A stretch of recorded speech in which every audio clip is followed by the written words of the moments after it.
तो हेलो जी, बड़ों को नमस्ते और छोटों को प्यार। तो स्वागत है आपका मेरे एक नए ब्लॉग में।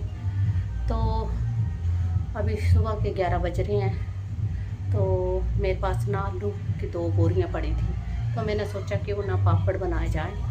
तो आलू मैंने उबाल कर उसके मसाले वगैरह लाकर सारा रख लिया है। तो ये देखो, अभी मैं पापड़ बनाने की तैयारी कर रही हूँ। मैं सारा आलू का रख लिया है। इसमें मेथी, काला नमक, हरी मिर्च, लाल मिर्च, काली मिर्च, लहसुन और पुदीना वगैरह सब डाल करना इसका कर लिया। अब मैंने इसके पापड़ बनाने हैं, तो मैं दिखाऊंगी आपको कैसे पापड़ बनाने हैं।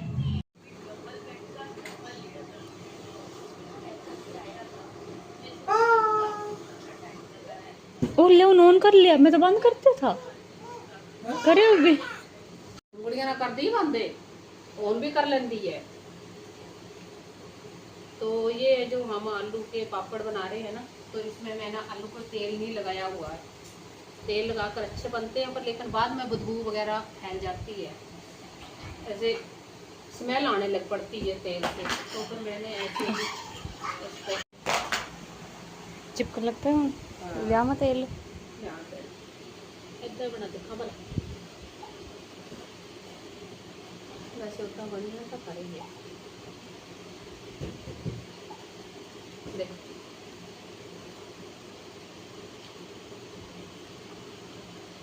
मेरे पापड़ बनकर तैयार हैं, तो मैं आपको दिखाती हूँ कैसे बनाए हमने।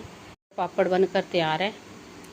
तो इसको हमने ना 2-3 घंटे के लिए ना पंखे के नीचे ही सुनाना है, सुखाना है। पंखे के नीचे ही इसको सुखाना है, और फिर बाद में इसको ना धूप में सुखाना है। तो इस करके इसको मैंने इधर रखा हुआ है। तो अब थोड़ी देर बाद में ना मैंने तो फिर बाद में चलो इसको मैं ना बाहर लेकर जाना मैंने, तो ये भी डाले हमने। तो ये मेरे पापड़ ना सूख कर तैयार हो गए हैं। ये देखो कितने खस्ता खस्ता पापड़ बने हैं। ठीक है, इसको ना तेल में डालो, फ्राई करो, और बहुत अच्छा टेस्ट आता है इनका। तो ये मेरे पापड़ तैयार है। तो ये जो 2 ब्लॉक है, थोड़ा सा बारिश हुई थी हमारे इधर, तो उस दिन का है। तो बारिश तो बहुत तेज है, किनारे किनारे इतनी बर्फ पड़ रही है, इतनी सारे मैंने बर्फ की बर्फ आड़ बोलते हैं इसको, इतने बड़े बड़े हुए थे। तो फिर मैं ना सारा काम करते करते भीग गई। फिर मैंने ना आड़ ली हाथ में, तो उसको ना खिलने लगी, पर लेकिन वो जब गोला बन गया ना, तो तोड़ मेरे के हाथ से ना टूटे ना। मैंने बहुत कोशिश की तोड़ने की, पर थोड़ा सा टूटा मेरा वो हाथ। मेरे ऐसे सुनोगे जैसे मेरे साथ हाथ है ही नहीं। फिर थोड़ी देर में करती रही, हाथ से खेलती रही इनको। तो फिर मैं ना भाग कर ना जाकर कपड़े चेंज किए। तो फिर ये मक्के की फसल का हाल देखो। बोलते हैं ना, कैसी पड़ी मार आया मज़ा। तो मक्की को ऐसी मार पड़ी है ना कि पूछो मत। ये देखो, देखो मक्की को कैसे मार पड़ी है, कितनी मार पड़ी है। और इसके इतनी मार पड़ने के बाद इसके ना पत्ते पुत्ते जो है ना, सब चले गए। ये देखो, ऐसे लग रहा है जैसे डंडे खड़े हैं, पत्ते हैं नहीं है। अब इसको पर वैसे गुल्ली पता नहीं लगेगी कि नहीं लगेगी अब। ये देखो, ये देखो इसके हाल, ये देखो। तो इसके जो है ना पत्ते पुत्ते सारे जो है रड़ गए। इसके क्या, हर चीज़ के पत्ते जो है वो चले गए। इतनी ज़ोर ज़ोर के गोले पड़े ना, ऐसे पड़ रहा था जैसे कोई मार रहा है ऊपर से ठंडा। जो गाड़ियों पर पड़ रहे थे तो भी ठड़ हो रही थी। ये देखो, ये देखो। तो मैं दूर से दिखाती हूँ आपको। ये देखो, कोई भी है नहीं इसका पत्ता। देखो, कोई भी पत्ता नहीं है इसका ना। सब पत्ते जो है रड़ गए। ऐसे लग रहे हैं जैसे टहनी सी खड़ी है। ये देखो, ऐसे लग रहा है जैसे टहनी सी खड़ी है ना। ये देखो पत्ते कैसे शीशरे शीशरे हो गए हैं इन पत्तों पे।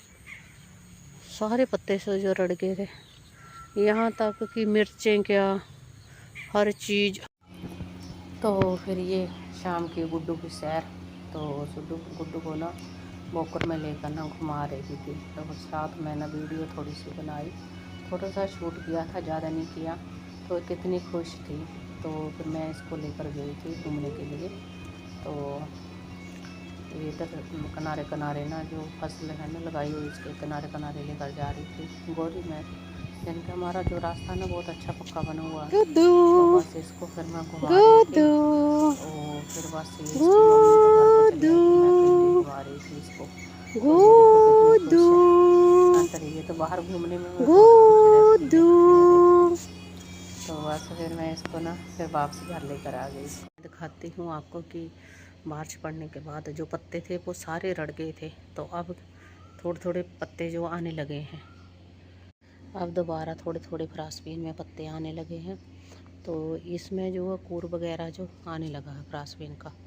पहले तो बिल्कुल ही ख़त्म हो गया था इसका काम। मैंने सोचा अब नहीं लगनी है ये देखो इसके पत्ते कैसे टूट गए थे सारे।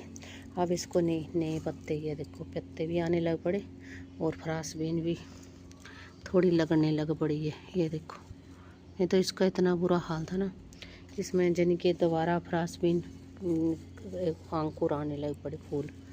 नहीं तो इसका इतना बुरा हाल था, मैंने सोचा ये सारे। तो ये देखो इसको दोबारा आने पड़ा। और मैंने जो टमाटर थे वो भी काट दिए और पुदीना वगैरह सुखा कर रख लिया। टमाटर तो अब बंद ही होने वाले हैं, ये हैं थोड़े से बचे हुए।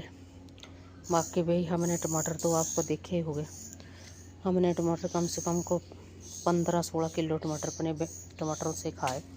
तो इनको देखो बैंगन लगे हुए थे, तो इनका बेचारों का इतना बुरा हाल कर दिया ना बारिश ने, पत्ते भी राड़ दिए। तो भिंडी के पत्ते भी रड़ गए सारे, बीहन वगैरह सारा ख़त्म हो गया। पालक भी मर गई, उन भिंडियों के तो पत्ते नहीं हैं बेचारियों के। तो मेहंदी के पत्ते भी सारे रड़ गए। ये देखो सब बॉडी कर दी मेहंदी, बहुत ज़्यादा मेहंदी लगे हुए थे। ये देखो अब ये टमाटर हैं थोड़े से, बस एक ही बूटा है पर, लेकिन इसको भी मेरे ख्याल से ख़त्म होने लग पड़े हैं अब। तो ये अब जो है बेलें चढ़ी हुई है, बेलें लग रही हैं करेले के। देखो अब करेले के बेलें हैं जो चली हुई हैं, करेले को फूल पड़ गया है, जा रही है ऊपर को। तो ये इन पत्तों के हाल देखो। तो ये अब पत्ते आने लग पड़े, थोड़ा सा धनिया बीजा हुआ। बाकी सारे आम चढ़ गए पर, लेकिन ये आम 2-3 बचे बस, बाकी सब गए आम, सब जो है हो गए। इसके पत्ते भी देखो अब कुंगलें दोबारा आई थोड़ी थोड़ी। रात को फिर बारिश हुई बहुत ज़्यादा, तो आड़ भी पड़ी, तो फिर इसका काम ख़त्म हो गया। आज का ब्लॉग आपको कैसा लगा ज़रूर बताना कमेंट कर। तो चलो फिर मिलते हैं आपको एक नए ब्लॉग में। तब तक के लिए आप सभी को मेरी राम राम, बड़ों को नमस्ते, छोटों को प्यार। तो चलो बाय।